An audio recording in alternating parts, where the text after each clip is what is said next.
ஸ்ரீ சிவசங்கரா தேவனே, ஸ்ரீ சிவசங்கரா தேவனே. விநாயகா உமை பாலகா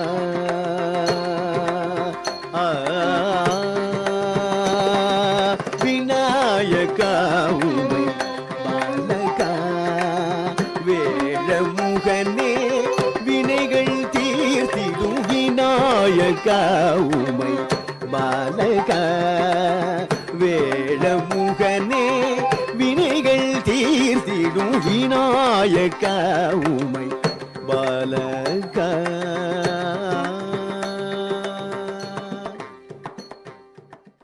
சங்கரம் சிவசங்கரம். வலம்புரி விநாயகர், இடம்புரி விநாயகர் என்று 2 வகையான விநாயகர் விக்கிரகங்கள் வழிபடப்படுகின்றன. இதில் வலம்புரி இடம்புரி எதை குறிக்கிறது? ஏன் பக்தர்கள் வலம்புரி விநாயகரையே வழிபட விருப்பப்படுகிறார்கள்? தும்பிக்கை எந்த பக்கம் திரும்பி இருக்கோ அதை வச்சுக்கிட்டு வலம் இடம் சொல்கிறது. உங்களுக்கு வலது கை இடது கை இல்லையா, அவ்வளோதான். ஆக்சுவலாக பிள்ளையார் நீங்கள் பார்க்குற உருவத்தில் இருக்க மாட்டார். நிஜமாக பிள்ளையார் எப்படி இருப்பார்னா, ஓம் இல்லையா, 3ஆம் நம்பர் ஓம், தமிழில் 3ஆம் நம்பரை திருப்பி போட்டால் அதுதான் வடமொழி. எத்தனோடடி நிஜமாக நீங்கள் பிள்ளையாரை பார்க்கணுன்னா இப்படி தான் இருப்பார். அவருக்கு 2 ஓம் இருக்குது. அவருடைய முகத்தில் ஒரு ஓம் இருக்குது. தலை தேங்காய் குடுமி. நிஜமான பிள்ளையார் அதனால தான் நீங்கள் உங்கள் வீட்டில் பூஜை பண்ணுற போது சொம்பில் தேங்காய் வைக்கிறதுக்கு அதுதான் காரணம். அவருடைய ஃபேஸே தேங்காய் குடுமி தான். அந்த தேங்காயில் 3 கண் இருக்குது இல்லையா, அதுதான் முக்கண்ணு சொல்லக்கூடியது. இதுதான் நிஜமாக பிள்ளையாருடைய தோற்றம். நீங்கள் கோயிலில் பார்க்குறது, சிலையில் பார்க்குறது, கல்லில் பார்க்குறதெல்லாம் கிடையாது. தலை மேலே ஒரு உச்சி குடுமி இருக்கா, தேங்காய் இருக்கா, ஃபேஸ் இருக்கிற இடத்துல 3ஆம் நம்பர் இருக்கா, வடமொழியில் 3ஆம் நம்பர் ஓம். அது கீழே வலது கை இப்படி வச்சுன்னு இருக்காரா, மயில் மேலே உக்காந்துருக்காரா, கீழே இந்த இடத்துல மயில் மேலே உக்காந்துருக்காரு பாருங்கள், வலது கை இப்படி வச்சுன்னு இருக்காரு. இந்த வயிற்றுக்கிட்ட ஒரு ஓம் இருக்கும். ஸோ மற்ற எல்லா கடவுளுக்கும் ஒரு ஓம் இருக்கும். பிள்ளையாருக்கு ஃபேஸில் ஒரு ஓம், வயிற்றுக்கிட்ட ஒரு ஓம் இருக்கும். இதுதான் நிஜமான பிள்ளையார். மற்றபடி நீங்கள் பார்க்குறது கோயிலில் சிலை எல்லாம் வேறு வேறு தான். அதே மாதிரி நீங்கள் முருகன்றீங்க இல்லையா, வள்ளி தேவியானோடு பார்க்குறீங்க, குட்டியாக வேல் வச்சுருக்காரு, மயில் மேலே உட்காந்துருக்காரு, அப்படிலாம் இருக்க மாட்டார் முருகர். முருகர் இப்படி தான் இருப்பார். ஓம், அந்த மயில் மேலே உக்காந்துருக்கிற ஓம் இருக்குது பார்த்தீங்களா, இதுதான் முருகருடைய உண்மையான வடிவம். இப்போ நீங்கள் பார்க்குற எல்லா கடவுளுமே நீங்கள் கேலண்டர்லேயும் புக்லேயெல்லாம் பார்க்குற மாதிரி இருக்க மாட்டாங்க, கோயிலெல்லாம் பார்க்குற மாதிரி இருக்க மாட்டாங்க. அவங்க எல்லாமே ஒளி வடிவானவங்க. எல்லா கடவுளும் நம்மளை மாதிரி கண்ணு காத்துக்கு வாய் மூக்கெல்லாம் வச்சுன்னுட்டு இட்லி சாப்பிட்றது இல்லை. அதனால தான் எந்த கோயிலில் கூட சாமிக்கு வாசனை தான், இப்படி வாசனை பண்ணி நீங்களாம் சாப்பிட்டுன்னு இருக்கீங்க. அதனால் கடவுளை பற்றி நீங்கள் அறிந்து வைத்திருக்கக்கூடிய விஷயங்கள் எல்லாமும் ஒரு ப்ரிமிட்டிவ் சொசைட்டி, நாகரிக வளர்ச்சி அடையாமல் இருந்த ஒரு படிநிலையில் இருந்த சமுதாயத்துக்கு புரியறதுக்காக சொல்லப்பட்ட விஷயங்களே தவிர அதெல்லாம் நிஜம் கிடையாது. எந்த கடவுளை நீ நேரில் பார்த்தாலும் அதெல்லாம் ஒளி வடிவமாக இருக்கும். நான் எல்லா கடவுளையும் கடவுள் புண்ணியத்தில் பார்த்துருக்கேன்.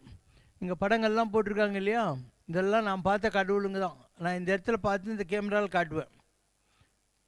எனக்கு இந்த இடத்துல ஒரு நெற்றி கண்ணு இருக்குது, அது இருந்தால் தான் இதெல்லாம் பார்க்க முடியும்.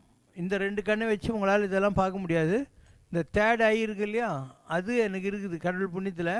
அதனால் அதில் தான் இதெல்லாம் தெரியும். இந்த இடத்துல ஒரு நீல கண்ணு இருக்குது. ஸோ உங்களுக்கு எதுவும் தெரியாது இருக்கிறதுக்கு அதுக்கு என்ன காரணம்னா, நீங்கள் இந்த 2 கண்ணு வச்சு தான் பார்க்குறீங்க. 3வது கண்ணு திறக்கணும். அப்போ உங்களுக்கு இதெல்லாம் புரிய ஆரம்பிக்கும். எல்லா கடவுளும் நிஜம்தான், ஆனால் எல்லாம் இப்படி தான் இருக்கும்.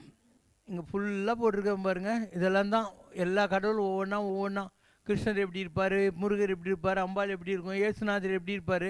கடவுளுக்கு மதம் கிடையாது, எல்லாருக்கும் எல்லா கடவுளும் பொது தான்.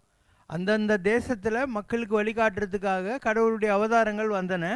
அப்படி வந்ததில் முகமது நபியும் ஒழுக்கமானவர் தான், இயேசுவும் ஒழுக்கமானவர் தான், ஜொராஸ்ட்ரிய ஒழுக்கமானவர் தான், எல்லாருமே நல்லவங்க தான். முட்டாளுங்க தான் அடிச்சுக்குவானுங்க. வள்ளலார் சொல்லுவார், பேய் பிடிப்புற்ற பிச்சு பிள்ளை மதங்களாலே என் மக்கள் மாண்டு போயினார் அப்படின்னார். பேயும் பிடிச்சி பைத்தியம் பிடிச்ச மாதிரி ஜனங்கள்லாம் அடிச்சின்னு சாகுறாங்கப்பா, நீ என் பிள்ளை ஆதலாலே இச்செயல் விரைந்து புரிக என்று இட்ட குருவினர். வள்ளலார்கிட்ட சொல்கிறார், ராமலிங்க வள்ளலார்கிட்ட நடராஜர் சொல்கிறான், நீ என் பிள்ளடா, போய் ஜனங்களெல்லாம் கொஞ்சம் புத்தி சொல்லி அடிச்சுக்க வேணான்னு சொல்லு. புறத்தே வெளுத்து அகத்தே கருத்தை ஜகத்தை திருத்த இறைவனாலே நான் வருவிக்கல் உற்றேன்கிறார். பார்த்தா வெளியே வெளியேன்னு சொல்லியுமாக்குறான், உள்ளுக்குள்ளே எல்லாருமே கருப்பாக தான் இருக்கான், நல்ல புத்தி இல்லை. அதனால் இவங்களெல்லாம் திருத்தறதுக்காக வள்ளலாரை கடவுள் தேர்ந்தெடுத்தார் அப்படிங்கிறது தான் ஆன்மீகம் என்பது. அதனால் ஆன்மீகத்தை பற்றி நீங்கள் தெரிஞ்சு வச்சுட்டு இருக்கிற எல்லாத்தையுமே வந்து ஒரு ஆரம்ப காலத்தில் ஆடு மாடுகளை மேய்ச்சின்னுட்டு நதிக்கரை ஓகரத்தில் இருந்துக்கிட்டு வேட்டையாடிக்கிட்டு இருந்த அந்த மாதிரியான ஒரு சமுதாயத்துக்கு புரியறதுக்காக தான் அதெல்லாம் சொன்னாங்க. நிஜமாக அந்த நாலேஜ் எல்லாம் வந்து நிஜம் கிடையாது. நிஜம்னா கடவுள் ஒளி. அதனால தான் வள்ளலார் சொல்லுவார், உலகுயிர் திரளலாம் ஒளி நெறி பெற்றிட அப்படின்னா. உலகத்தில் இருக்கிற எல்லா ஜீவராசிகளும் அந்த ஒளியை அறிந்து கொள்ள வேண்டும் அப்படின்னு சொல்லி. இது வெளி உடம்பு. இதுக்குள்ளே ஒரு உடம்பு இருக்குது நம்மளுக்கு. அது காற்று, வெளிச்சம், கத்தி, கப்படா எதனாலையும் அழிக்க முடியாது, அது யாராலையும். அதுதான் ஒளி உடம்புன்னு சொல்லக்கூடியது. அது பொன்னுடம்பு. வள்ளலார் சொல்லுவார், பொன்னுடம்பு எனக்காய் பொருந்திடும் படிக்காய் அப்படின்னார். வள்ளலார் கிடச்சதான், பொன்னுடம்பு கிடச்சதான். பொன்னுடம்பு எனக்காய் பொருந்திடும் படுக்காய் அப்படிங்கிற வார்த்தையை அவர் பயன்படுத்துவார். அது எதனாலும் பாதிக்கப்படாது. இப்போ நீங்கள்லாம் இருக்கிறீங்க, உங்கள் ஒரு பரமாச்சாரியர் இருக்கார், அவருக்கும் ஒரு கண் வேலை செய்யாது, ஒரு கண் கொஞ்சம் தான் வேலை செய்யும். அவருக்கு தான் கண் ஆப்ரேஷன் பண்ணுறாங்க, அவருக்கும் லங்கில் ஒன்று வேலை செய்யாது, மணல் உள்ளே போயிடுச்சு. அவருக்கு திராட்சை பழம் தான் சாப்பிட முடியும், வேறு எதுவும் சாப்பிட முடியாது. Chronic ulcer. ரமண மகரிஷிக்கு கேன்சர் வருது, ராமகிருஷ்ணருக்கு கேன்சர் வருது, என்ன ராம் சரத்குமார் சாமி கேன்சர் வருது. உலகத்தில் யாராக இருந்தாலும் உடம்பு தான். ஆத்மா என்பது ஒளி. அதனால் நீங்கள் எவ்வளோ பெரிய மகானை பாரு, அவங்கெல்லாம் கூட வந்து உடம்புன்னு பார்க்குறபோது லிமிட்டேஷனுக்குள்ளே வந்துடுறாங்க. உள்ளுக்குள்ளுகிற ஒளி ஜோதியை புரிஞ்சுக்கினா தான் நான் சொல்கிற தத்துவம் மகான்கள் எந்த வகையில். இல்லைன்னா நீங்கள் என்ன நினைப்பீங்க, ரமணர்ன்றாங்க, அவர் ஏன் கேன்சர் வந்துச்சின்னு கேட்பேன். ராமகிருஷ்ணர்ன்றாங்க, அவருக்கு ஏன் கேன்சர் வந்துச்சுன்றீங்க. ராம் சரத்குமார் சாமி அண்மை காலத்தில் திருவண்ணாமலை இருந்தார். ஆயிரக்கணக்கான பேர் அவர்கிட்ட போய் ஆசீர்வாதம் வாங்கியிருந்தாங்க. அவரே வந்து ரங்கபாஷா நர்சிங் ஹோமில் ட்ரீட்மெண்ட் எடுத்துன்னு தான் படுத்துன்னு இருந்தார் கடைசி காலத்தில். ஸோ யாராக இருந்தாலும் உடம்புன்னு சொன்னால் அதுக்கு லிமிட்டேஷன்ஸ் இருக்குது. உள்ளகிற ஆத்மாவை யார் அடைந்து விட்டார்களோ, யார் அறிந்து விட்டார்களோ அவங்க எட்டர்னல், அவங்களுக்கு அழிவே கிடையாது. இதுதான் அதுக்கு என்ன பண்ணணும்னா நிறைய சாமி கும்பிடணும். வம்மின் உலகிலீர் வாருங்கள் உலகத்தில் இருக்கிறவர்களே, வனைந்து வனைந்து ஏற்றி உழுந்து கும்பிடணுமாம் கடவுளை. வனைந்து ஏற்றி ஊற்றெழும் கண்ணீர் அதனால் ரோமம் சிலிர்ப்ப கரமலர் ஒட்டித்து அரகராவென்று அரற்றி மரணமில்லா பெருவாழ்வில் வாழ்ந்திடலாம் கண்டாய் வள்ளலார். ஸோ இதெல்லாம் தான் உயர்ந்த நிலையை அடைஞ்சவங்க. பாபா இதுக்கு வள்ளலார் அடிக்கடி கோட் பண்ணுறாரு அப்படிங்கிறியா? நான் வள்ளலாரை நேரில் பார்த்துக்கிறேன். நீங்களாம் வடலூரில் போய் ஜோதி தான் பார்க்குறீங்க. நான் நிஜமாகவே வள்ளலாரை பார்த்துருக்கேன். அண்ணா நகரில் இருக்கிற போது 1984 86 அந்த ரேஞ்சில் வள்ளலார் வந்தார். வந்து அண்ணா நகரில் என்கிட்ட வந்து ஒரு புக்கு, அவர் கையால் எழுதின ஒரு புக்கு 12 வடமலை மேஸ்திரி ஸ்ட்ரீட் யானைகவுனியில் ஒரு வீட்டில் இருந்துச்சு. அதை வாங்கிக்கணும்னு சொன்னாங்க. நான் மிஸ் பண்ணிட்டேன். ஏன்னா அதுக்குள்ளே அந்த வீட்டில் யாரோ இறந்துட்டாங்கன்னா அவங்கெல்லாம் போயிட்டாங்க. அப்போ வள்ளலார் சொன்னார், ஏன்பா அந்த சொத்தை நீ வாங்கிக்கலையா அப்படின்னு கேட்டார். என்றைக்கு அவர் தரிசனம் கொடுத்து அந்த சொத்தை நீ வாங்கிக்கலன்னு சொன்னாரோ அன்னிலேருந்து எனக்கு திருவருட்பாலாம் நல்லாவே வரும். இல்லைன்னா ஸ்கூல்லேயே எங்கே படிக்கிறோம் நம்ம, இதெல்லாம் 2 பாட்டு படிச்சிருப்போம். அப்போ எப்படி இதெல்லாம் வருதுன்னா அவருடைய ஆசீர்வாதம், நேரடியான ஆசீர்வாதம் கிடைச்சதுனால நம்ம இதெல்லாம் சொல்கிறோம். ஸோ இது ஆன்மீகம் என்பது ரொம்ப பெரிய சப்ஜெக்ட். சாகிறதே இல்லை.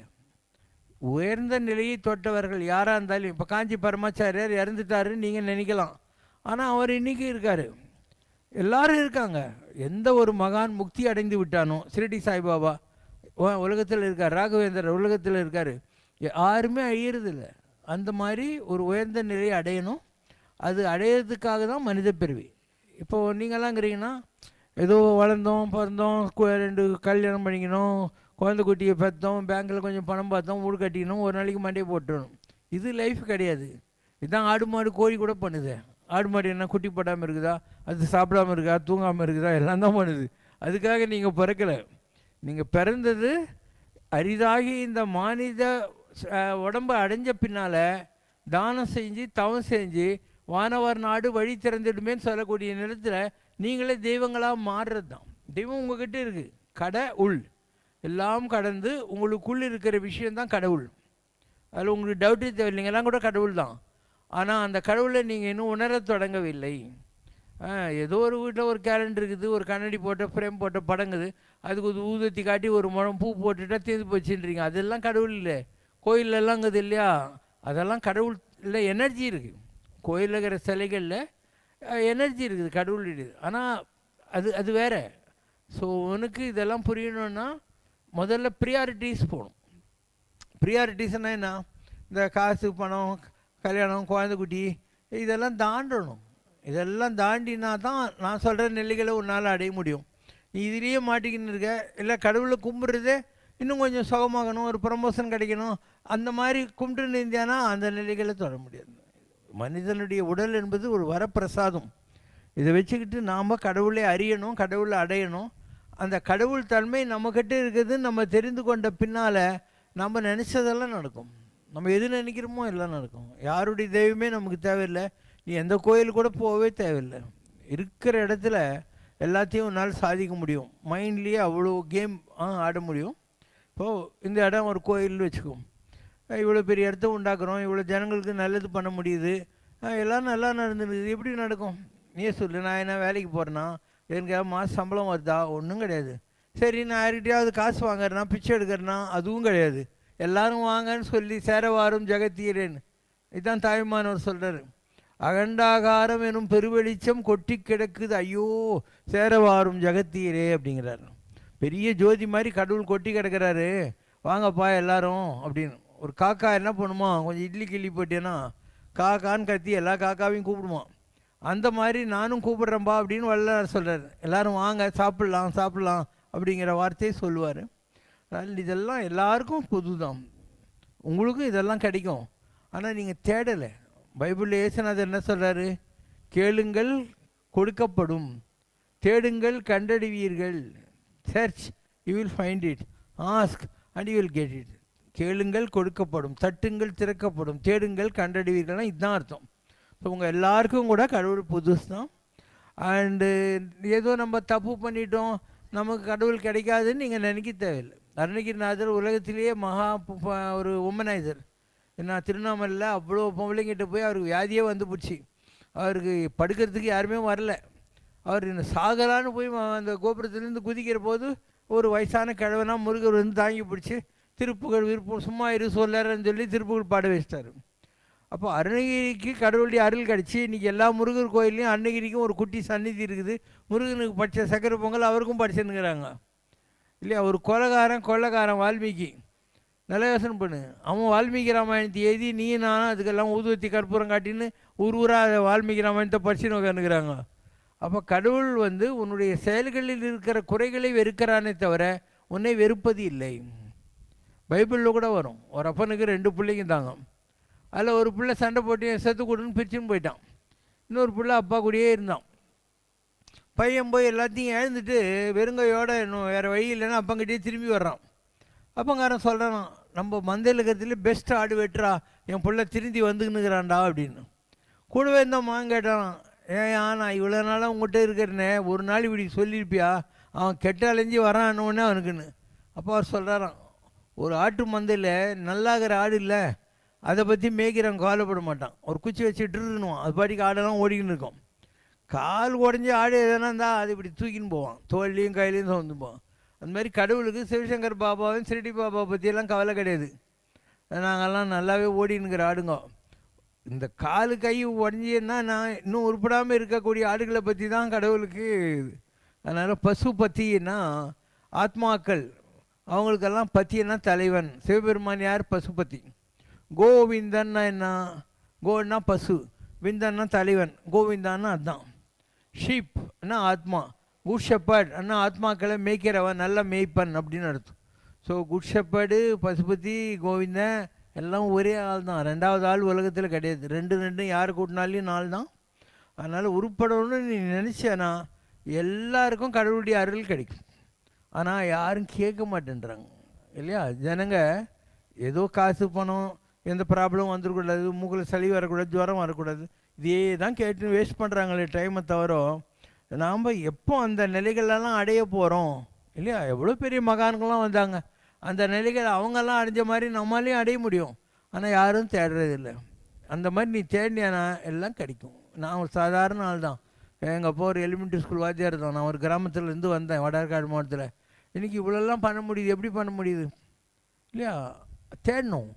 தேடினா தான் கிடைக்கும். நான் சின்ன வயசுலேருந்தே அப்படி தான். சின்ன வயசில் நான் ஓசியில் தான் படித்தேன். எங்கள் அப்பாவுக்கு வசதி கிடையாது. நான் கோயம்புத்தூரில் பெரியநாயக்கம்பாளையத்தில் ராமகிருஷ்ணா வித்யாலயாவில் படித்தேன். அப்போ டெய்லியும் பசங்க கூடலாம் படுக்கவே மாட்டேன். வாட்டர் டேங்க் மேலே படுத்துன்னு ஆகாசில் மயில் மேலே முருகர் போகிறாருன்னு நினச்சேன். உன்னால் முடியுமா? நீங்கள் யாராவது அப்படி நினைக்கிறீங்களா? இன்றைக்கி ரயிலில் வர்ற போது முருகர் நம்ம கூடயே மயிலில் வராருன்னு நினச்சின்னு இருப்பேன். உன்னால் முடியுமா? இந்த மாதிரி உருகணும், கடவுளை நினச்சி அழணும், உருகணும். அப்போ கடவுள் கிடைப்பார். இல்லையா? பார்த்தா ஆர்ட் பிஹேவியராக தெரியும், ஆனால் கிடைக்கும். நான் உங்கள் எல்லாரோட வசதியாக தான் இருந்தேன். எனக்கு 3 பஸ்ஸு, 4 லாரி, கன்மேன் போட்டு பேங்க்கில் பணம் எடுத்துன்னு போகிறதுக்கு 6 வேனும் 3 காரு, அண்ணா நகர்லேயே ஃபிலிம் ஷூட்டிங் எடுக்கிற ஒரு பங்களா, உறவை காத்த கிளி, தலையினை மந்திரம், அந்த மாதிரி நிறைய படம் எங்கள் வீட்டில் ஷூட்டிங் எடுத்த படம் தான். ஆனால் Mysore sandal soap, Jeffrey Manners, Glasgow, design இந்தியாக்கெல்லாம் ஃபுல் நார்த் மெட்ராஸ் ஸ்டாக்கிஸ்ட்டு, ரொம்ப வசதி. Rotary club of Anna Nagar president elect, charter secretary, Madras lorry அசோசியேஷனுக்கு 14 வருஷம் தலைவர். நான் எல்லாம் பார்த்தேன். நான் என்னடா நம்ம ஒரு சாதாரணமான ஆள், ஒரு கிராமத்துலேருந்து வந்தோம், கடவுள் இவ்வளோ கொடுத்துக்கிறானேன்னு சொல்லி நான் ஒரு 65 தடவை சபரிமலை போய்க்கிறேன். அதனால் ஐயப்பசாமிக்கு ஒரு கோயில் கட்டினேன். ஒரு ஆசிரியர் தான் கட்டினேன். நம்ம இவ்வளோ தடவை மலைக்கு போய்க்கிறோமேன்னு கட்டினேன். நான் அந்த கோயில் கட்டி கும்பாபிஷேகம் பண்ண 48வது நாள் எனக்கு எக்ஸ்பீரியன்ஸ் ஆஃப் டெத்து கிடச்சிது. ரமணருக்கு கிடச்ச மாதிரி எக்ஸ்பீரியன்ஸ் ஆஃப் டெத்துன்னு. நான் இந்த உடம்புலேருந்து ஆத்மா தனியாக வந்துடும். உடம்பு ஆத்மா ரெண்டும் பிரிஞ்சு ஒன்று வேடிக்கை பார்க்கும். இதுதான் மரண அனுபவம்னு சொல்லக்கூடியது. வாழ்கிற காலத்துலேயும் சாகிறது, வாழ்கிற காலத்துலேயும் சாகிறது, அதுதான் மரண அனுபவம்ன்றது. பைபிளில் நிக்கோதேமஸ்னு ஒரு ராஜா, அவன் இயேசுநாதர்கிட்ட போகிறான். போயிட்டு நீங்கள் எப்படி இயேசுவே இவ்வளோ பவர்ஃபுல்லாகிறீங்க அப்படின்னு கேட்குறான். அதுக்கு அவர் சொல்கிறாரு, flesh and blood can give birth to only flesh and blood. It is spirit that gives birth to spirit. Unless you are born with spirit, you don't enter the kingdom of God. அப்பா அம்மான்றது ஒரு எலும்பு தோல், அது இன்னொரு எலும்பு தோலான குழந்தையை தான் பெற்று போடும். அதை வச்சுக்கிட்டு நீ கடவுள்கிட்டலாம் போக முடியாது. ஒரு பரிசுத்த ஆவியினால் நிரப்பப்பட்டால் அன்றி பரலோக சாம்ராஜ்யத்தினுடைய ரகசியங்கள் உனக்கு புரியாது அப்படிங்கிறார். அவசியன்றான் எப்படி நடக்குதுன்னு. அதுக்கு ஏசு சொல்கிறாரு, no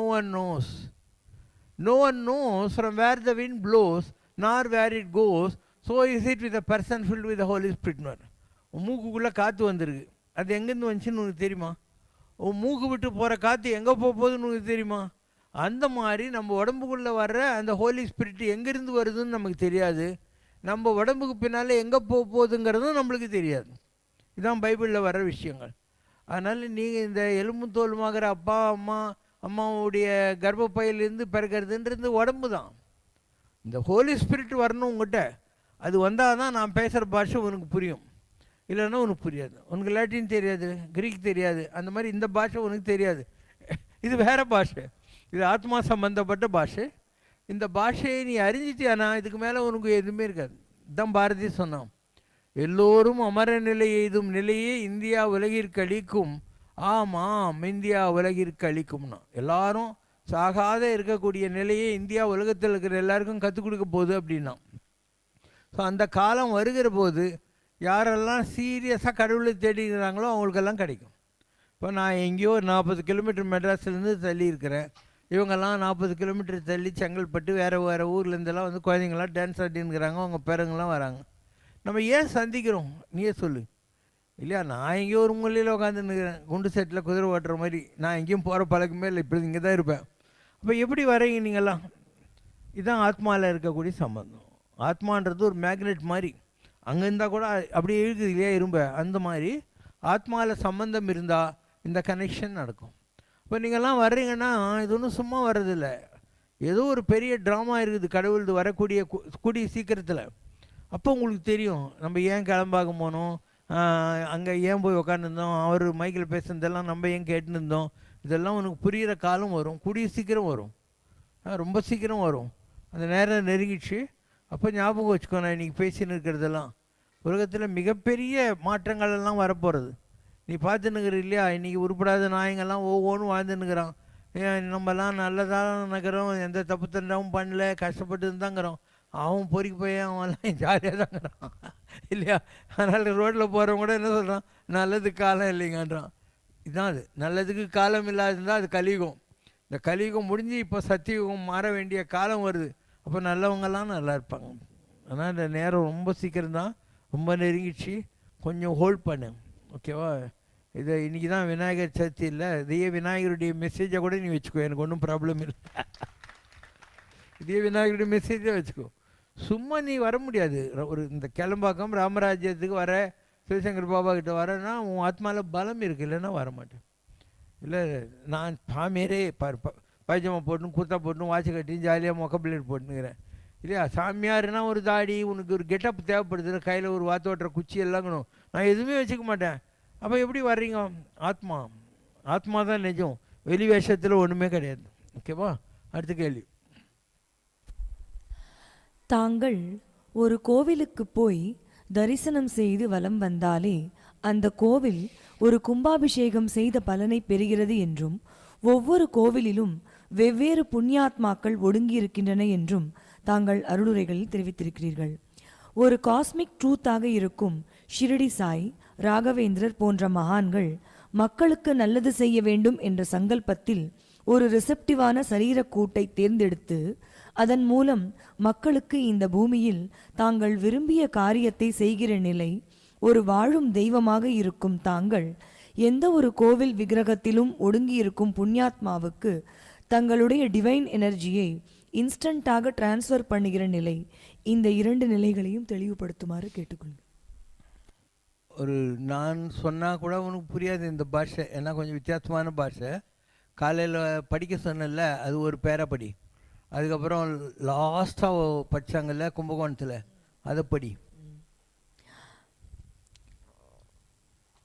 கேது இவருக்கு ஞானத்தை கொடுக்கக்கூடிய கிரகம். இப்போ நீங்கள்லாம் இன்றைக்கி வந்திருக்கிறீங்க. கேதுன்றது யார் தெரியுமா? பிள்ளையார். ராகுன்றது யார் தெரியுமா? முருகர். கேது ராகு, ராகு வந்து முருகப்பெருமான், கேதுன்றது பிள்ளையார். சொல்லு. கேது வந்து ஒண்ணுமில்லாத இடத்திலிருந்து இவ்வளவையும் வரவழைக்கும், அதே மாதிரி ஒண்ணுமில்லாத இடத்திலிருந்து ஞானத்தையும் வரவழைக்கும் அந்த கேதுதான் இவர். சிவசங்கர் பாபா யார் தெரியுமா? பிள்ளையார். கேது நிஜம், நான் ஏன் போய் சொல்லணும், கோயிலில் உக்காந்துன்று அது கூட. அப்போ கேது பிள்ளையாருன்றது யார்? சிவசங்கர் பாபா. இவருக்குள்ளே இருக்கக்கூடிய ஆத்மா. அப்போ நாயகன்னா என்ன? அதுக்கு மேலே யாரும் இல்லைன்னு அர்த்தம். தனக்கு மேல் யாருமே நாயகன் இல்லைன்னா அவன் தான் விநாயகன். ஸோ சிவசங்கர் பாபா அந்த உயரங்கள்லாம் தொட்டிருக்காரு, ஆனால் அட்டடிச்சு ஜாலியாக உக்காந்துன்னு இருக்கிறாரு. இந்த நிலையை அடையிறதுக்கு எவ்வளோ பாடுபட வேண்டியிருக்கும். ஒரு பிறவியில் முடியாது இல்லையா? எத்தனை பிறவி எடுத்து இதெல்லாம் அடைய முடியும்? குடியாத்தத்தில் ஒரு நாடி இருந்துச்சு, சகாதேவ நாடின்னு. ஜிசி சம்பந்தம்னு ஒருத்தர் காந்தி ஸ்ட்ரீட்டில் இருந்தார். அப்போது 1984 என் ஸ்டூடெண்ட் ஒருத்தன், நான் ஜெயின் காலேஜில் வாத்தியாராக இருந்தேன், அங்கேருந்து வருவான் சீசன் டிக்கெட் வாங்கி குடியாத்திலேருந்து. அவர் உங்களை பற்றி எழுதி கொடுத்துக்கிறார் சார்னு ஒரு நோட்டு கொண்டாந்து கொடுத்தான். அதில் இருக்குது, அன்னை கர்ப்பம் கண்டிட சிவசக்தி ஆண்டு மாலவன் பொருந்திட்ட முதன்மை அவதாரம் நீயே ஆகி அவனிதனில் அவதரித்தாய்ன்னு வரும். உங்கள் அம்மாவுடைய கர்ப்பத்தில் இருக்கிற போது சிவன் ப்ளஸ் சக்தி அம்பாள் ப்ளஸ் மாலவன்னா பெருமாள், இந்த மூணும் சேர்ந்த அவதாரம் பிள்ளையார். அவராக தான் நீ இந்த உலகத்தில் வந்த அப்படின்னு வருது. படி. இவர் பூஜையெல்லாம் பண்ணிக்கிறதெல்லாம் அவருக்கே பண்ணிக்கிறது தான். இவரையே கும்பிடுவார். இவரையே அங்கே உருவகப்படுத்தித்தான் பூஜையெல்லாம் செய்வாருங்கிறது தான் என் கணக்கு. இவரை பற்றி நம்ம ஆராய்ச்சி பண்ணக்கூடாது. கடவுளை பற்றி எங்கே ஆராய்ச்சி பண்ணுறது? கடவுள்கிட்ட போனால் நம்ம விஷயத்தை சொல்லிட்டு பக்குவமாக வந்துடணும். அது மாதிரி தான் உங்கள் பாஸ். கேது ஞானத்தை கொடுக்கக்கூடியது. கேது ஒரு எம்டியானது. இவரே எம்டியான இடத்துக்குத்தான் போவார். அதனால் இவரைத்தான் கும்பிடுவார். இவருக்குள் பகவான் இதை செய்கிறார் அதை செய்கிறார் என்பதையெல்லாம் நான் நம்பலிங்க. அவர் என்ன வேணா செய்யலாம், ஆனால் பகவானுடைய அமைப்புக்குள்ளேயே இவர்தான் போறார். அந்த ஞானம் என்கிற கேதுதான் இவரை ஆட்டி படைக்கிறதால இவர்தான் அந்த பகவானே, இவர்தான் அந்த ஞானமே, இவர்தான் எல்லாமே. அந்த எல்லாம் என்பது எதுவும் இல்லாததிலிருந்து வருகிறது. முருகர் கடவுள், நம்ம இவரை குருன்னு சொல்றோம். விவேகானந்தர் யாரை சொல்வார் குருன்னு? ராமகிருஷ்ண பரமஹம்சரை சொல்வார். இவர் யாரை சொல்வார்? முருகர். இன்னும் 2-3 சாமி ஏதாச்சும் கிடைச்சதுன்னா சொல்வார். இதெல்லாம் நமக்கு சொல்றதில்ல. இவரை ஆராய்ச்சி பண்ணாதீங்க. இவரை மட்டும் ஏத்துக்கிட்டு என்னுடைய பிரச்சனையை தீருன்னார், தீர்த்துடுவார். மனிதனாய் இவரை பார்க்காதீங்க, ஏன்னா இவர் கடவுள். இவரை அப்படியே எடுத்துக்கோங்க. உண்மையை தெரிஞ்சுக்கிட்டீங்கன்னா உங்களுக்கு விமோச்சனமா ஆயிடும். எல்லாமே இவருக்கு. இந்த கேதுவே இவர்தான். ஒண்ணுமில்லாததிலிருந்து எல்லாத்தையும் வரவழைக்கிறது, எல்லாத்தையும் ஒண்ணுமில்லாததற்கு கொண்டு போகிறது. இதுதான் அவர். இது அவருக்கு புரியும். அப்போ ஒரு சாதாரண ஆள் எப்படி இவ்வளோ பெரிய ஆசிரமத்தை உண்டாக்க முடியுது? ₹1 கூட கடன் கிடையாது, அண்டு பிச்சை எடுக்கிறது இல்லை. இப்படி ஏச்சி இவ்வளோ பண்ணுறோம். இதெல்லாம் எப்படி பண்ண முடியும்?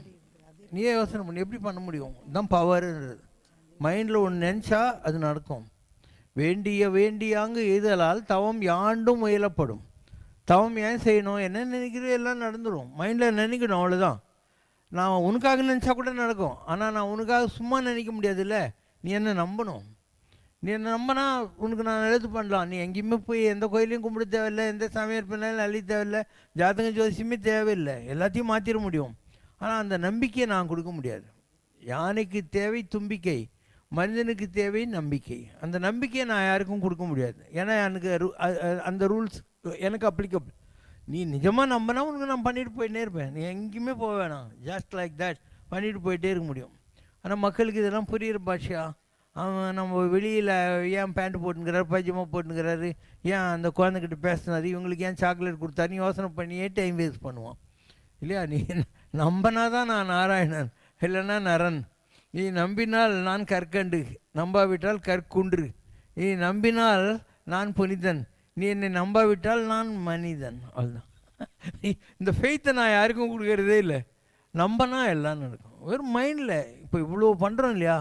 எப்படி இதெல்லாம் பண்ணுறோம்? மைண்டில் தான். இது நடக்கணும்னா அது நடந்தே தீரும். இதெல்லாம் உங்களுக்கு இப்போத்துக்கு புரியாது. ஏன்னா உனக்கு தெரிஞ்சதுன்னா ஒரு சாமியார்னா ஒரு கெட்டப்பில் இருப்பார், அவங்க மடங்கும் யாரும் இருப்பாங்க, அவங்ககிட்ட பேசுறதுக்கு இப்படிலாம் வாய் வச்சுன்னு பேசணும் இல்லையா? கீழே வந்து கும்பிடுங்க. நீ எதுவுமே பண்ணதில்லை. நீ கும்பிட்டா கூட நான் வேணான்னு சொல்லுவேன். இப்போ அவங்க மாலைலாம் கொண்டாடுறாங்க, கிரீடெல்லாம் கொண்டாடுறாங்க, நான் எதனா போட்டுக்கிறேன், எல்லாம் விட்டேன், வேண்டியதே இல்லைன்னு சொல்லிட்டு ஜாலியாக தான் உட்காந்துக்கிறேன். நீ கற்பூரம் காட்டின்னு போயின்னே இருக்கணும். நான் மாலை கொண்டாடுறாங்களா, போய் என்ன சாமியாக்கோ அது போடு அப்படின்னு வேணும். ஸோ எந்த தேவைகளும் இல்லாத ஒரு நிலையை அடையிறது தான் மிகப்பெரிய நிலை. தேவைகள் உள்ளவன் வழிபடுகிறான். A fellow who has wants worships. தேவைகள் அற்றவனோ வழிபடப்படுகிறான். A fellow who has no wants is worshipped. A fellow who has wants worships. Who has no wants is worshipped. தேவைகள் உள்ளவன் வழிபடுவான், தேவைகள் அற்றவனும் வழிபடப்படுவான். சிவசங்கர் பாபாவுக்கு எந்த தேவையும் இல்லை. எனக்கு எந்த தேவையுமே கிடையாது. இப்போ நான் போட்டுக்கிற ட்ரெஸ் கூட புது ட்ரெஸ் தான். நீ இப்போ வந்து பாரு, என்கிட்ட ஒரு 50-60 ட்ரெஸ் புதுசு இருக்குது. நான் கடைக்கெல்லாம் போகிறதே கிடையாது. நான் 30 வருஷம் ஆச்சு கடைக்கு போய் ஒரு பேஸ்ட்டு ப்ரெஷ்ஷு வாங்கி கூட 30 வருஷம் ஆகுது. என் சாப்பாடு யார் வீட்டிலேருந்தோ வரும், தங்குற இடம் ட்ரஸ்ட். இது என் பேரில் எதுவுமே கிடையாது, சொத்து பத்து எதுவும் கிடையாது. நான் பணத்தை தொடர்றது கூட கிடையாது. இந்த மாதிரி உன்னால் முடியுமா? இல்லையா? உன்னால் முடியுமா? அந்த மாதிரி ஆகணும். அந்த நிலையை அடைஞ்சிட்டா உனக்கு நான் பேசுகிற பாஷை உனக்கு புரிஞ்சிடும். எப்படி நினச்சதெல்லாம் நடக்குங்கிற மாதிரி நடக்கும். என் அனுபவத்தை தெரிஞ்சுக்கோ. நான் எப்போ 1984 ஞானியானேன். 88 வரைக்கும் அலைஞ்சேன். காடு மூடு மகேந்திரகிரி நாங்கள்லாம் போய் அலைஞ்சி எல்லாம் கரடிக்கு போட்டியாக குகையிலெல்லாம் உட்காந்துருந்தேன். அதுக்கப்புறம் வாழ்க்கையில் நல்லது கெட்டது எல்லாத்தையும் பார்த்து அடிபட்டு மிதிப்பட்டு வந்தேன். காலெலாம் கடையில்லைன்ற நான் எப்படி இதெல்லாம் பண்ணுறேன்? இதுதான் நீ தெரிஞ்சிக்க வேண்டிய விஷயம். அப்போ எதுவுமே இல்லை, ஒரு வில்லேஜிலேருந்து வந்த ஒரு ஆள் இவ்வளோ சாதிக்க முடியும்னா எனக்கு செய்கிறதுக்கு கூட ஒன்றும் இல்லை. எல்லாம் பண்ணிட்டேன். எல்லா கடவுளுக்கும் கோயில் கட்டிட்டேன், மசூதி, சர்ச்சு, புத்தர் கோயில், ஜெயின் கோயில் கூட கட்டேன். எதுக்கும் பஞ்சமே கிடையாது, ஒன்றுமே தேவையில்லை. இந்த மாதிரி உன்னால் பேச முடியுமா? நான் பேசுகிற மாதிரி உன்னால் பேச முடியுமா? எல்லாம் கிளியர், எல்லாம் கிளியர். எந்த தேவையுமே இல்லை. இதுதான் தவம். வேண்டிய தான் திருப்பி சொல்கிறேன்னு நினைக்காத. வேண்டியாங்க இதெல்லாம் தவம் யாண்டு முயலப்படும். என்ன நினைக்கிறோ எல்லாம் நடக்கும். தவம் செய்யணும். ஆனால் உங்களால் முடியல இல்லையா? தவம் உங்களால் முடியல. தவம்னா என்ன? உற்ற நோய் நோன்றல், உயிர்க்கு உருகன் செய்யாமை, அற்றே தவத்திற்கு உரும். வாழ்க்கையில் சோகம் வரும், நல்லது வரும், கெட்டது வரும். 4 பேர் பாபா நல்லவனுவான், 4 பேர் பொறுக்கின்னு சொல்லுவான். எல்லாம் எவனாவது மூஞ்சில் காரித்து பண்ணால் கூட நீ அப்படியே உட்காந்து இருக்கணும். எதனாலும் பாதிக்கப்படாத ஒரு நிலையை நீ அடைய வேண்டியிருக்கும். அதுதான் உற்ற நோய் நோன்றல்ன்றது. இல்லைன்னா யாராவது நம்மளை புகழ்ந்தாக்க நமக்கு வாயெல்லாம் பல்லு, யாராவது திட்டினா மூஞ்சி சுருக்குன்னு ஆகிப்போகுது. உங்களால் முடியல இல்லையா, ஏன்னா நீ என்ன வேணால் சொல்லிக்கோ, நான் இப்படி தான் உட்காந்துருப்பேன்.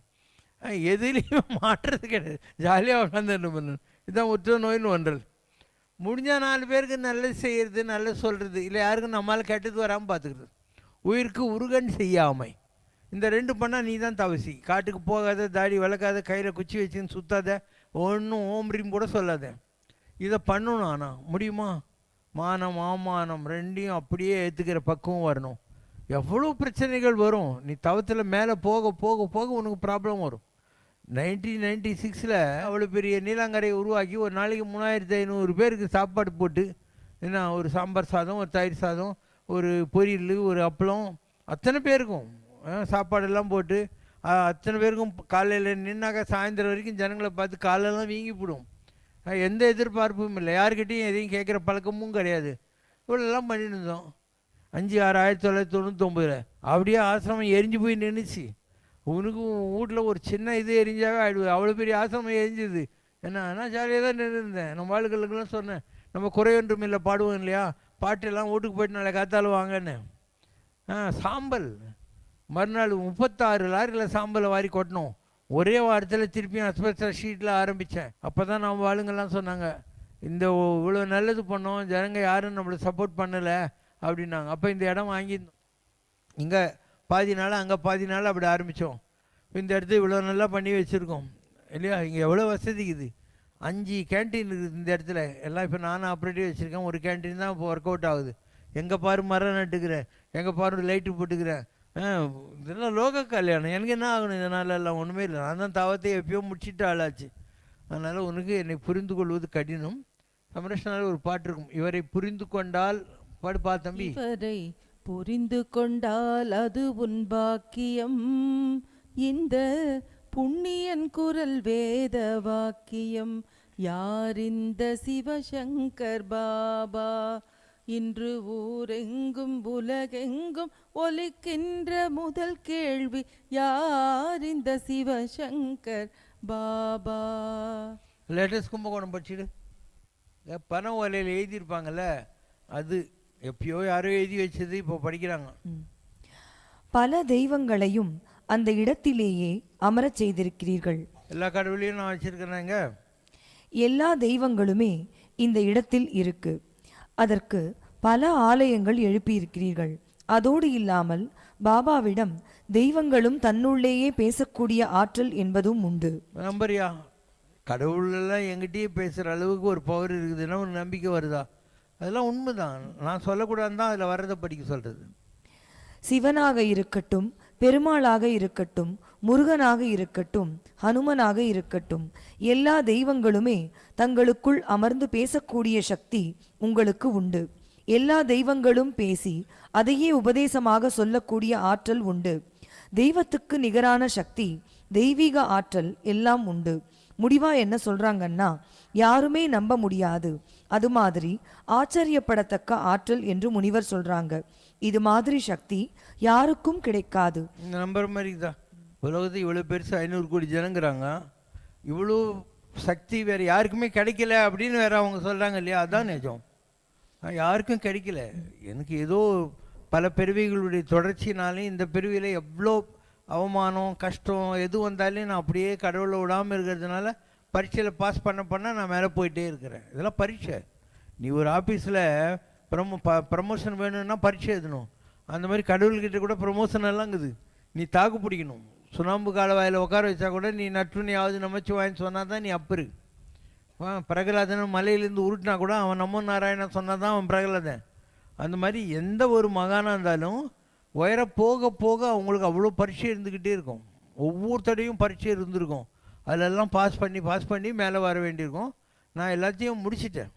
So I have completed all the test for my next jump. என்ன எதுவும் இப்போத்துக்கு ஒரு புரியாது. இப்போ இந்த கோயிலில் சாமிக்குதா, அதான் நான். இந்த கோயிலில் பூரண பிரம்மம் நீ பார்க்குற இல்லையா, அதான் நான்.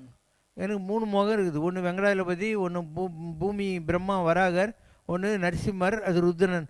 பாதி சிவன் பாதி சக்தி, 10 அவதாரங்களும் என் உடம்புக்குள்ளேயே வச்சுருக்கேன் நான். ஸோ இந்த நிலையை நான் தொட்டுட்டு ஏற்கனவே. இதை விட என்ன இருக்க முடியும்? பிரம்மா விஷ்ணு சங்கரன் 3, பாதி சிவன் பாதி சக்தி, 10 அவதாரங்களும் எனக்குள். இந்த உயரங்களை ஒரு ஆள் உலகத்தில் தொட்டிருப்பான்னா உனக்கு நம்பிக்கை வருதா? நான் தொட்டுட்டேன், இப்போ இதுக்கு மேலே போகிறேன், நான் இதை விட பெரிய நிலைக்கு நான் போகிறேன், ஜஸ்ட் வெயிட். ஆசையருமின் ஆசையருமின் ஈசனோடாயினும் ஆசையருமின் என்கிறார் திருமூலர். கூடும் அன்பினில் கும்பிடலேயன்றி வீடும் வேண்டா விருப்பிலராயினார் என்கிறார் சேக்கிழர் பெருமான்.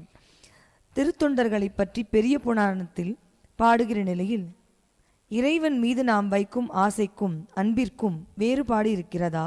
இறைவன் மீது நாம் வைக்கும் அன்பில் கூட அவனை அடைதல் என்ற ஆசை ஒளிந்து கொண்டுதானே இருக்கிறது. திருமூலரின் வார்த்தைகளை நாங்கள் எவ்வாறு புரிந்து கொள்வது?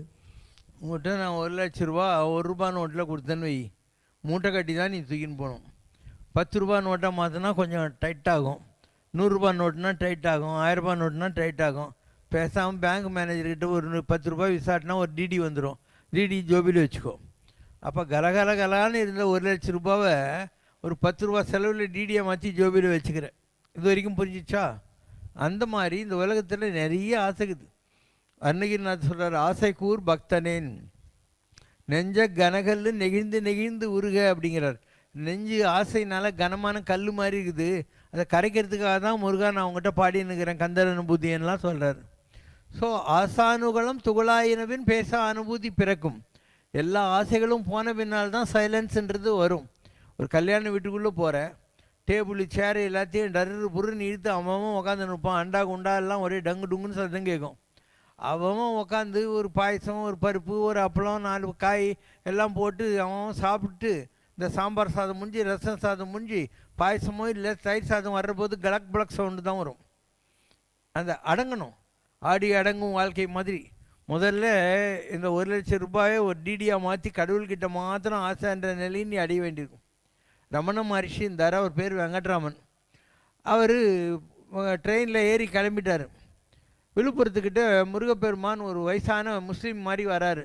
வந்து நீ வேலூர் போகாத, அங்கெல்லாம் பிளேக்கு கால்ராகுது, விழுப்புரத்தில் இறங்கிட்டு விழுப்புரத்துலேருந்து திருவண்ணாமலை கிட்ட தான் அப்படின்னு வேறு இறங்கிட்டு ஒரு கோயிலில் போய் நைட் படுத்துக்கிறார். மறுநாள் காத்தால கோயில் பிரசாதத்தை சாப்பிட்டுட்டு, இங்கேருந்து திருவண்ணாமலைக்கு எவ்வளோ பஸ் சார்ஜ் ஆகுமோ அதை கொடுங்க அப்படின்னு காது இருக்கிற கடுக்கனை அந்த ஐயர்கிட்ட கொடுக்குறாரு. அவர் பணம் கொடுத்து ஒரு சீட்டு எழுதுறாரு, காது கடுக்கன்னு அடமானம் இவ்வளோ ரூபா கொடுத்துக்கிறேன்னு சொல்லிட்டு. இவர் வெளியே வந்தோடனே அவன் தான் திருப்பியும் மதுரைக்கு போகிறது இல்லையே, நமக்கு எதுக்கு அடமான ரசின்னு அதை கீச்சு போட்டாராம். அந்த மாதிரி எல்லா ஆசையும் விட்டு கடவுள் மேலே மாத்திரம் ஆசை வை. கடைசியில் கடவுள் மேலே இருக்கிற ஆசை கூட விட்டுரு. கடவுள் மேலே இருக்கிற ஆசையும் விடணும், இல்லைன்னா உன் உடம்பு இங்கே தான் நிற்கும். ஏசுநாதர் எல்லாத்தையும் விட்டார் சிலுவையில். அப்போ கூட என்ன சொல்கிறாரு? Father forgive them for they know not what they டூன்றார். பிதாவே இவர்களை மன்னியும், இவர்கள் செய்வது என்னதென்று அறிகிறாது செய்கிறார்கள் என்றார். அப்போ கூட அவருக்கு நல்ல புத்தி போவே இல்லை. அந்த நேரத்தில் தண்ணி தாகம் எடுக்குது. அந்த சிஷியங்க, இந்த சேனா ஆளுங்க இருக்கிறாங்கள, அவங்க ஒரு துணியை நினச்சி வாய்க்கிட்டு இப்படி கொண்டாடுறான், அவருக்கு தண்ணி கொடுக்க மாட்டேன்றான். இடுப்பில் இந்த துணி கூட கீழே விழ போகுது. அப்போ அவர் சொல்கிறார், பிதாவே என்னை ஏன் கைவிட்டீர்? Father why have you forsaken மீங்கிறார். அந்த why have you forsaken me அவர் வாயிலேருந்து வர்ற வரைக்கும் அவர் உடம்பு விட்டு ஆத்மா பிரிவே இல்லை. அந்த மாதிரி கடவுள் மேலே ஆசை இருந்தால் கூட இந்த உலகத்தில் தப்பிக்க முடியாது. நீ திருப்பியும் கடவுளுக்கு சங்கராச்சாரியார் ராமானுஜர் மாதிரி வந்து ஜனங்கிட்ட போய் அவங்களுக்கெல்லாம் கடவுளை பற்றி ஏதாவது பேசின்னு உட்காந்துன்னு இருப்பேன். கடவுள் மேலே கூட ஆசை போகணும், அப்போ தான் அந்த ஜீவன் முக்தின்றது கிடைக்கும். ஜீவன் முக்தி என்பது சரீரம் என்ற சிறையில் இருந்து ஆத்மா என்ற கைதியை விடுவித்து கொள்ளக்கூடிய ஒரு ஃபெஸ்டிவல். அந்த நிலையை நீ அடையணும்.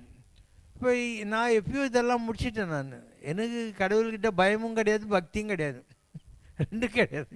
ஏன்னா என்ன ஆகணும், எனக்கு ஒன்றுமே தேவையில்லை. நான் எல்லா கடவுளையும் பார்த்துருக்கேன்னு சொன்னேன், வாயில் கூட வட சொல்ல நிஜமாகவே எல்லாத்தையும் காட்டுறேன் உனக்கு. ஆனால் எந்த கடவுள்கிட்ட நான் எதுவுமே கேட்கறது இல்லை. என்ன தேவை இருக்குது? எனக்கு ஒன்றுமே தேவையில்லை. நான் கடவுள் வந்தால் மாத்திரம் என்னத்தை கேட்டு போகிறேன்? எல்லா கடவுளையும் பார்த்துக்கிறேன். நான் கேட்பாங்க அவனுக்கு என்ன வேணும்ன்ட்டு, நான் எனக்கு ஒன்றும் வேணான்னு வேணான். காயத்ரி எனக்கு முதல்ல தரிசனம் கொடுத்தது காயத்ரி. அந்த மாதிரி ஒரு 2.5-3 அடி இருந்துச்சு, காலை தொட்டு கும்பிட்டு நான் நெருப்பு மாதிரி இருந்துச்சு அந்த மாதிரி பாதம். அவங்க சொல்கிறாங்க, நான் யஜ்ஞ தேவத்தை சூரிய பத்தினி காயத்ரி என் பெயர், உனக்கு என்ன வர வேண்டும் கேள் அப்படிங்குது அந்தம்மா. நான் எனக்கு ஒன்றும் வேணான்றேன். இல்லை நான் வந்தால் உனக்கு எதாவது கொடுத்தாகணும் சொல்லுன்னு. நான் வேணான்ற அந்தம்மா வேணும்னு. சரி, என்னை பார்க்குறதுக்கு யார் வந்தாலையும் இல்லைன்னு சொல்லாமல் அவங்களுக்கு சாப்பிட்றதுக்கு எதனா கொடுக்குற ஒரு நிலையில் என்னை வெய் போருன்னு. அதுதான் இந்த சம்ரஷனால பலித்தமாகுது. இங்கே யாரும் பட்னியெல்லாம் இருக்க தேவையில்லை, ஏதாவது கிடச்சினே இருக்கும் சாப்பிட்றது.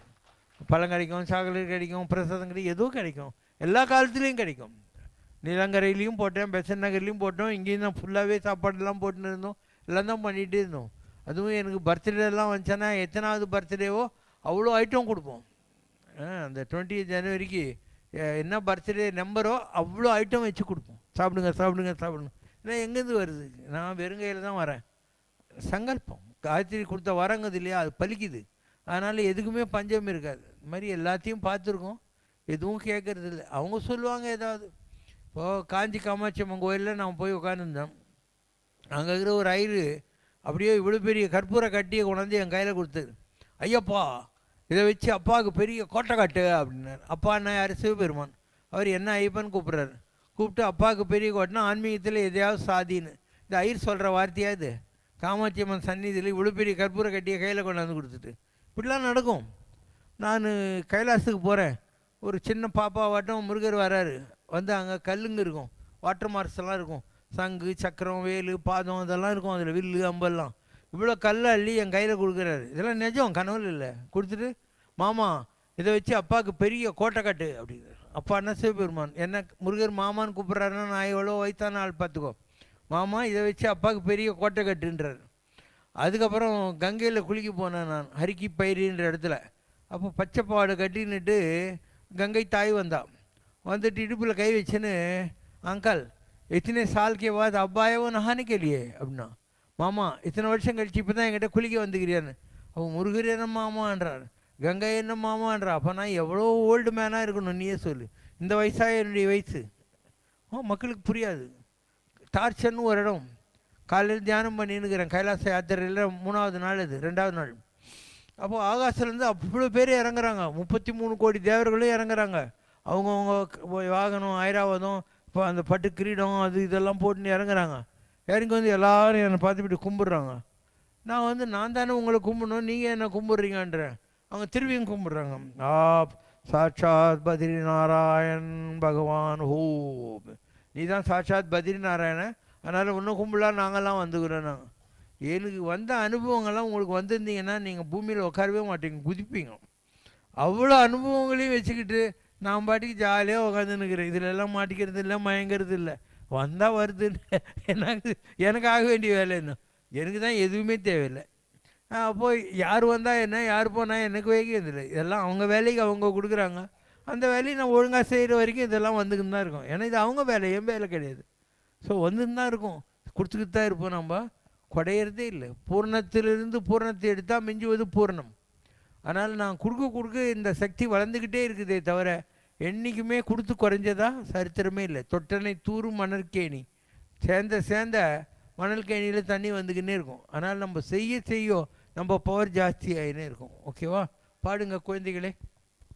गणनायकाय गणदैवताय गणाध्यक्षाय धीमहि गुणशरीराय गुणमण्डिताय गुणासानाय धीमहि गुणाधीताय गुणाधीशाय गुणपविष्टाय धीमहि एकदन्ताय वक्रतुण्डाय गौरीतनयाय धीमहि गणेशानाय बालचन्द्राय श्रीगणेशाय धीमहि एकदन्ताय वक्रतुण्डाय गौरीतनयाय धीमहि गजेशानाय बालचन्द्राय श्रीगणेशाय धीमहि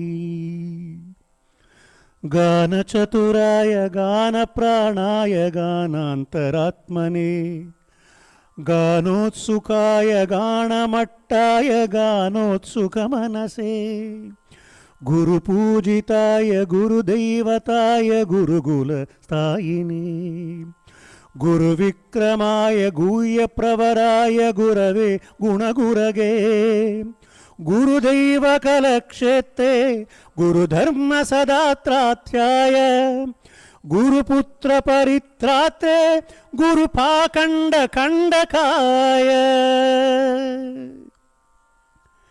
गीतसाराय गीततत्त्वाय गीतगोत्राय धीमहि भूतगुल्फाय घण्टमट्टाय गोजय प्रजाय धीमहि गुणाधीताय गुणाधीशाय गुणप्रविष्टाय धीमहि एकदन्ताय वक्रतुण्डाय गौरीतनयाय धीमहि।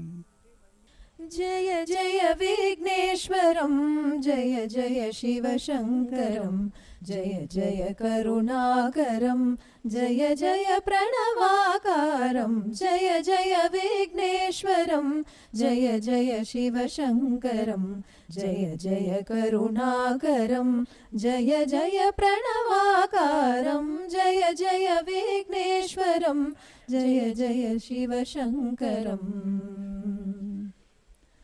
सुरमुनिसेवितपदं सुखसौख्यवरप्रदं सुरमुनिसेवितपदं सुखसौख्यवरप्रदं मम मानसप्रियकुमार मन्दहाससुकुमारं मम मानसप्रियकुमार मन्दहाससुकुमारं जय जय विघ्नेश्वरं जय जय शिवशङ्करं जय जय करुणाकरं जय जय प्रणवाकारं जय जय विघ्नेश्वरं जय जय शिवशङ्करम्।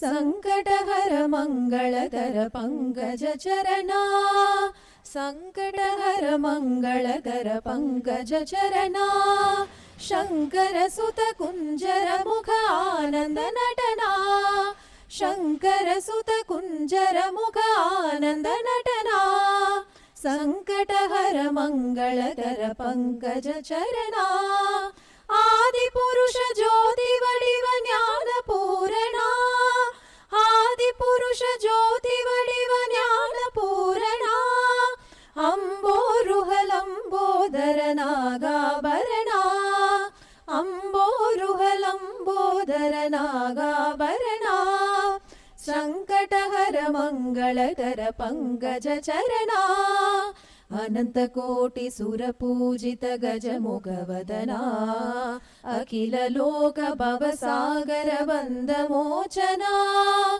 अनन्तकोटि सुरपूजित गजमुखवदना अखिल लोक भवसागर वन्दमोचना जगत्कारण जननी सुत शम्भुनन्दना जगत्कारण जननी सुत शम्भुनन्दना निगमागम निलया श्रुत प्रथम वन्दना निगमागम निलया श्रुत प्रथम वन्दना सङ्कटहर मङ्गलकर पङ्कजचरणा शङ्करसुत कुञ्जर मुख आनन्द नटना सङ्कटहर मङ्गलकर पङ्कजचरणा எனக்கு வேண்டும் வரங்களை இசைப்பேன் கேளாய் கணபதி எனக்கு வேண்டும் வரங்களை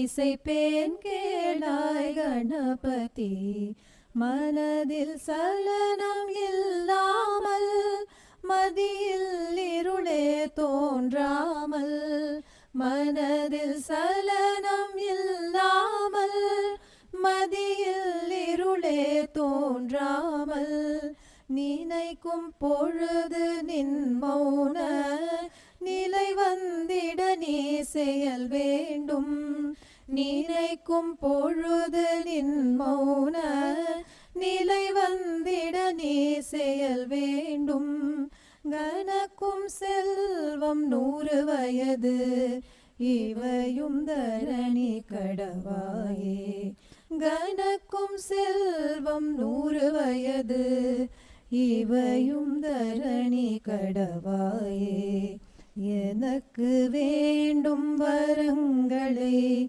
இசைப்பேன் கேளாய் கணபதி எனக்கு வேண்டும் வரங்களை இசைப்பேன் கேளாய் கணபதி ఇంద్రలోకమో ఇది మంత్రజాలమో ఇంద్రలోకమో ఇది మంత్రజాలమో இறைவன் அவன் தான் கொண்ட ஒரு கோலமோ, சந்திரபிம்பமோ சதா சிவமோ, சந்திரபிம்பமோ சதா சிவமோ, சங்கு சக்கரதாரி இந்த மாலவன் முகமோ, இந்திரலோகமோ இது மந்திரஜாலமோ, இறைவன் அவன் தான் கொண்ட ஒரு கோலமோ, பக்தரெல்லாம் கூடி நிற்கும் பேராலயமோ, பரவசத்தால் ஆடி பாடும் பஜனை இலயமோ, முக்தி தர வலிந்தழைக்கும் இவன் திருக்கரமோ, முனிவன் சிவசங்கரவர் தாமரை பதமோ, கண்ணனோடு சங்கரனும் கலந்த உருவமோ, கண்கொள்ளா காட்சி இங்கே காணும் நடனமோ, விண்ணவர் பூமாரி பொழியும் பிருந்தாவனமோ, இந்த வேத முதல்வன் கால் சதங்கை தந்திடும் ரிதமோ, இந்திரலோகமோ இது மந்திரஜாலமோ, இறைவன் அவன் தான் கொண்ட ஒரு கோலமோ, இந்திரலோகமோ. ஓம் ஜெய் சிவசங்கரரே சுவாமி ஜகத் பரிபாலகரே, ஆதி சங்கர அவதாரா அநாத ரக்ஷகரே.